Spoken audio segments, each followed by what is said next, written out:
आज आपण इलेक्ट्रिसिटी मधील सोप्या भाषेत समजून घेणार रेझिस्टन्स आणि रेझिस्टर. चला अगदी साध्या उदाहरणातून समजून घेऊ. समजा तुमच्याकडे एक पाण्याची पाईप आहे. पाईप मोठा आणि सरळ असेल तर पाणी पटकन वाहतं. पाईप अरुंद झाला किंवा त्यात काही अडथळा आला तर पाण्याचा वेग कमी होतो. हा तेच घडतं ज्यामुळे करंटचा वेग कमी होतो. त्याला आपण रेझिस्टन्स म्हणतो. रेझिस्टर हा एक छोटा इलेक्ट्रॉनिक पार्ट आहे. त्याचा काम खूप सोपं आहे. करंटचा वेग कमी करणे आणि सर्किट सुरक्षित ठेवणे. करंट खूप वेगाने वाहू लागला तर एलईडी, मोटर किंवा इतर पार्ट्स खराब होऊ शकतात. म्हणून रेझिस्टर करंटला थांब, हळू जा असं सांगतो. जसं रस्त्यावर स्पीड ब्रेकर असतो.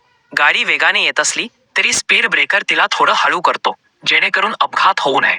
तसंच रेझिस्टर करंटला हळू करतो जेणेकरून सर्किट सुरक्षित राहावं. रेझिस्टर छोटासा सिलेंडर टाईप असतो आणि त्यावर रंगीत पट्टे असतात. हे पट्टे आपल्याला त्याची रेझिस्टन्स व्हॅल्यू सांगतात. तर लक्षात ठेवा, रेझिस्टन्स म्हणजे करंटचा वेग कमी करणारी गोष्ट. रेझिस्टर म्हणजे हा रेझिस्टन्स देणारा पार्ट आणि यामुळे आपला सर्किट सुरक्षित आणि व्यवस्थित चालत. पाहिलं ना किती सोपं आहे. धन्यवाद. पुढच्या व्हिडिओमध्ये आणखी सोप्या भाषेत इलेक्ट्रिसिटीचे मजेशीर विषय शिकूया.